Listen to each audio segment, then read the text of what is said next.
I'm fresh, I'm fresh, I'm fresh, I'm fresh, I'm fresh. Yeah. Ryan Lewis.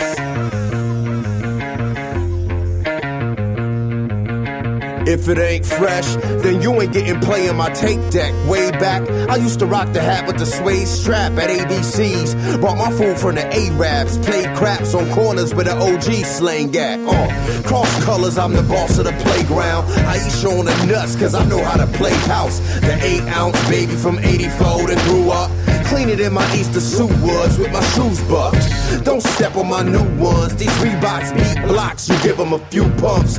Baby, why your attitude boo-boo? She came from a new school and all I wanna do is my zoom zoom.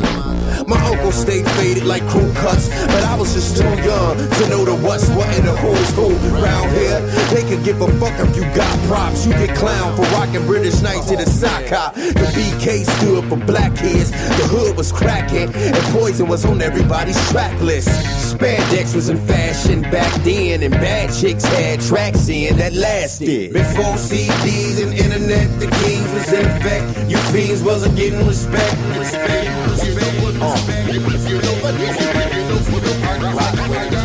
Before MP3s and CDJs, we poppin' to take the set.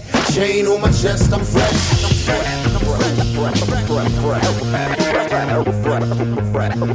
Let's take it back, but back to the days of AC/DC back in black. Give me a mullet, a 1984 Chevrolet. How about a line? I was listening to rap. Oshkosh bagosh, stonewashed so hard. Overalls hung, one strap on, one off. Eating on my cold lunch, grabbing on both nuts. Mama wanted Jerry curl. Fuck this bowl cut. Ice Cube's got one, quick in my Walkman, blowing on the cartridge. Hypercolor, awesome. Cubes in my pocket and I'm out of here. I'm bouncing and Sam Goody's not getting shit from my allowance. Daydreaming in class, know I'm zoning out. And Rosie Perez's titties are right where my mouth is. Who says the white man can't jump? They were hella wrong. Alright, they're right, but I was really good at tetherball.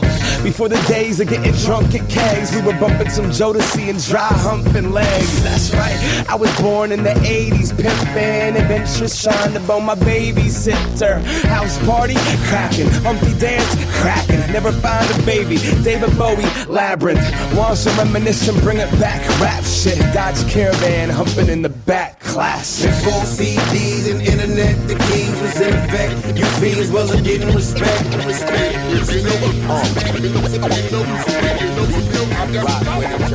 Before MP3s and CDJs, we poppin' to take the set. Chain on my chest, I'm fresh.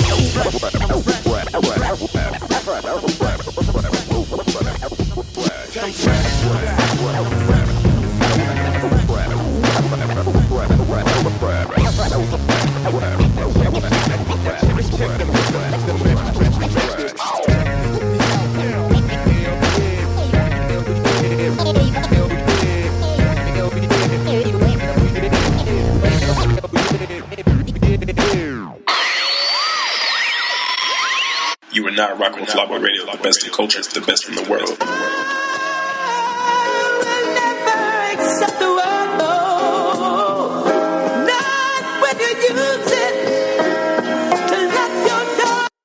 It's a pure call that was a hip hop. You tune in live with Boy Radio. I'm here with XXL freshman Macklemore himself. Man, how you doing? Man, I'm good.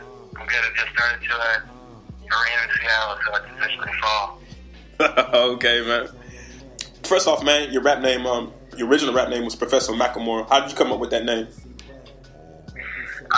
was a name that I went to New York City when I was 17 years old, and there was I used to go out to thrift shops and buy like old golfer plaid outfits and crazy suits, and whenever I would dress up in these crazy outfits and go out on the town and kick it, I was Professor Macklemore. That was my alias.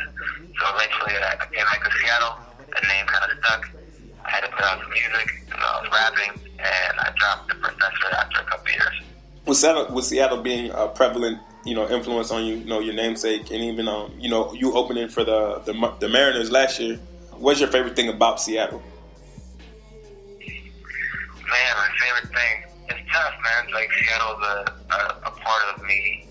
It's a part of, who I am. And it's like, like your mom. It's like, what's your favorite thing about your mom? It's tough to, like, you know, narrow it down to one thing because Seattle raised me. But, you know, Seattle is a very beautiful place.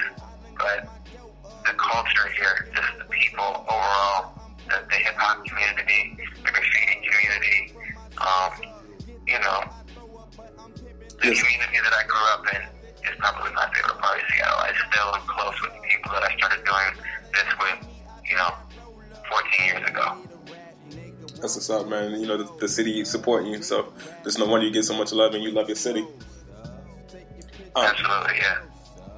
When you used to struggle with addiction and substance abuse for many years, what substances or like what did you use?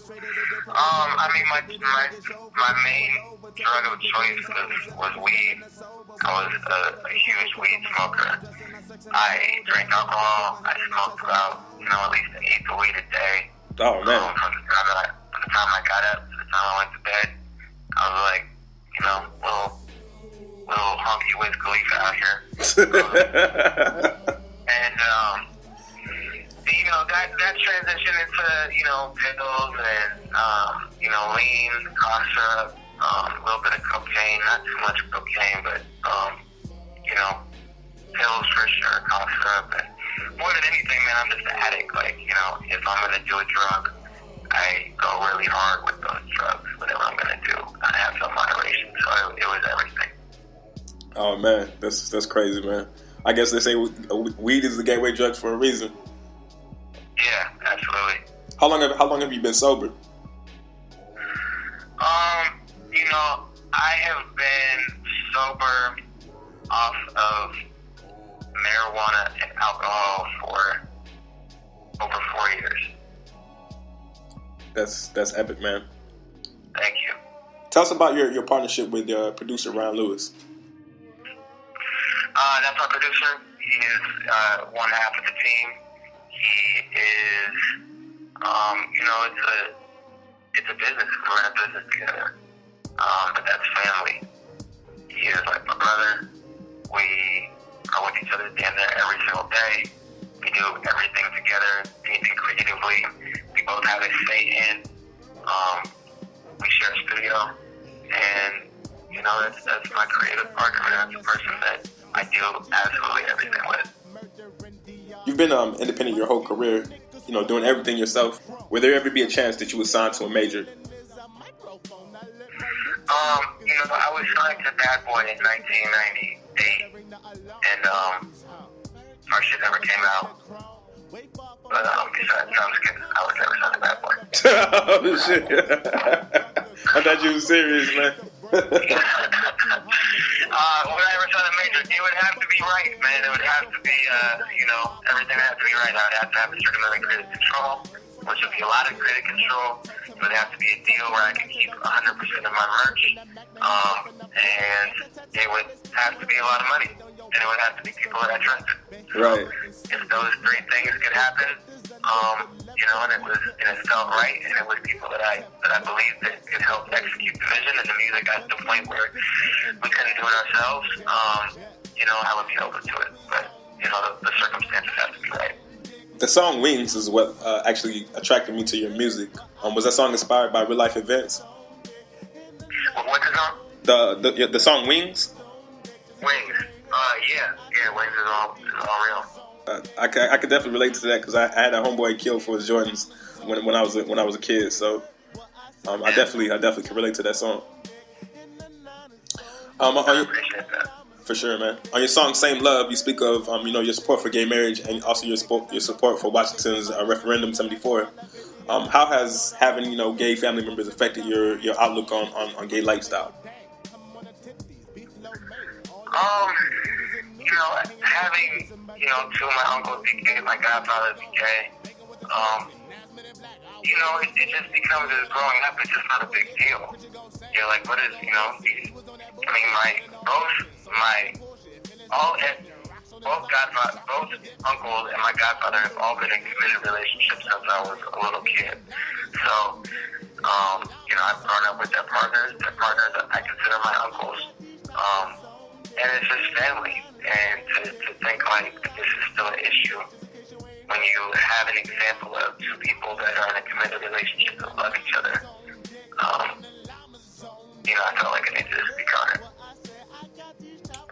It's a legitimate relationship, just like a heterosexual one. So there's really no difference. Absolutely.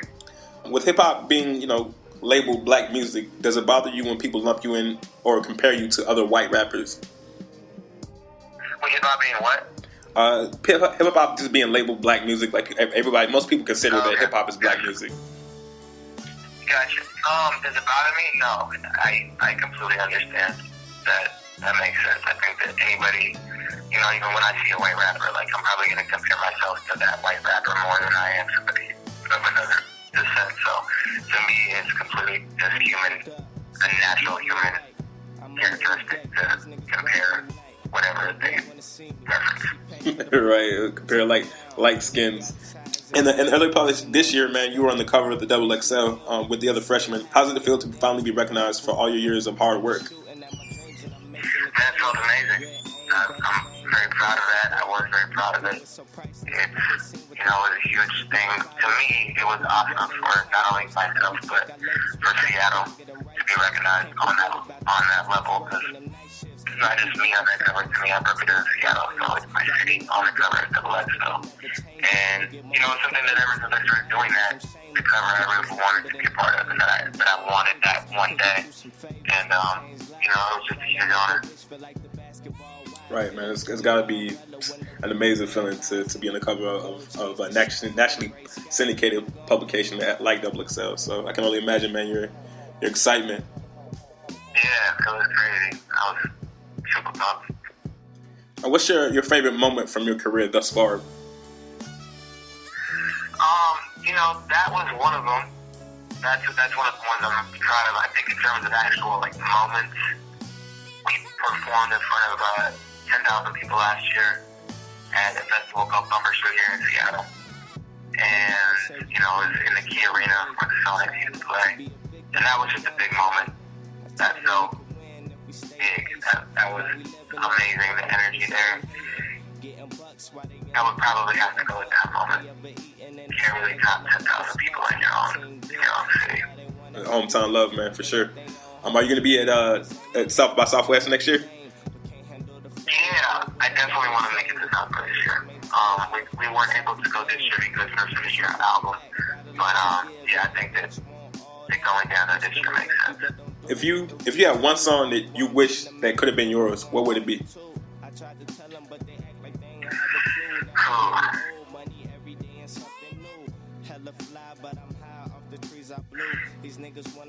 Tough question. I just recently found out the answer to this question.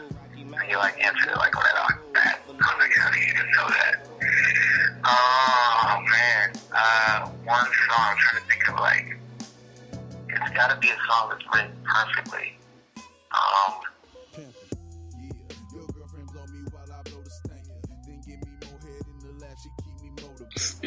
I don't know if I can pick it. I mean, there's different ways of thinking. There's technical rapping ability. Some of the stuff that Kendrick is doing right now is crazy in terms of just his technical ability. He's a great songwriter too. And I think of people that have songs that have meant something to so many people, that have inspired a generation. That's probably more of the type of song that I would like to write, but I can't think of something off the top of my head what that would be. Right, it's understandable, man. Lots of classics out there that you never know. Who's somebody that you like to collaborate with that you haven't thus far? Kanye West? I haven't collaborated with Kanye yet. I would like to collaborate with Kanye. Yeah, he's one of my favorites, and I would just put him probably as my favorite. Probably not overall the best rapper in the world, but to me, Kanye is he just embodies it all. He's been himself. He's a pop culture icon. He just makes great records and has a really high aesthetic for his art. So I think that we can do something great. Absolutely, man. That would be epic to see collaborates with somebody as big as Kanye West. Hopefully, hopefully we can see that happen.